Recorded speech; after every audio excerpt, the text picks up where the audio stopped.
So welcome back guys. I guess तुम्हाला vlogs बघायला आवडत असेल. हा डे 2 आहे आउट ऑफ 30 वेट गेन चॅलेंजचं.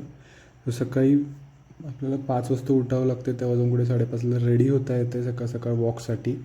रेजला घेऊन वॉकसाठी निघालो होतो. तर त्याचा जो जानी दुश्मन आहे जेम्स, तो आज त्याच्यासमोरच होता, त्याच्यामुळे त्याचा मूड नव्हताच वॉक करायचा. सो आम्ही परत आलो. तर हे साहेब असे गाडीची पूर्ण वाट लावून बसले होते. त्यानंतर वर आलो, डाएट घेतला आहे. आफ्टर रेडी होऊन परत एकदा डाएट घेतला आहे. जाता जाता टिटूला बाय बोललो आहे. टिटू बघा कसं बसला होता गाडीवर. जाता जाता तो पण आपल्याला बाय बोलला आहे. सो बाईक घेऊन आपण निघालो परत जॉब करायला. Back to job. परत येताना नंतर पाऊस होता. सो घरी आल्यावर आपण गाडी चेंज केली. वर्कआउटसाठी आपण जिमसाठी निघालो होतो. त्याच्यानंतर तिथनं आपल्याला जायचं होतं शॉपिंगसाठी. सो घरी आलो, मम्मीला घेतलं, परत शॉपिंगला गेलो, कामं केली थोडीशी जी बाकी होती. घरी आलो तर हे साहेब असे मस्त गाडीवर बसले होते पप्पांच्या.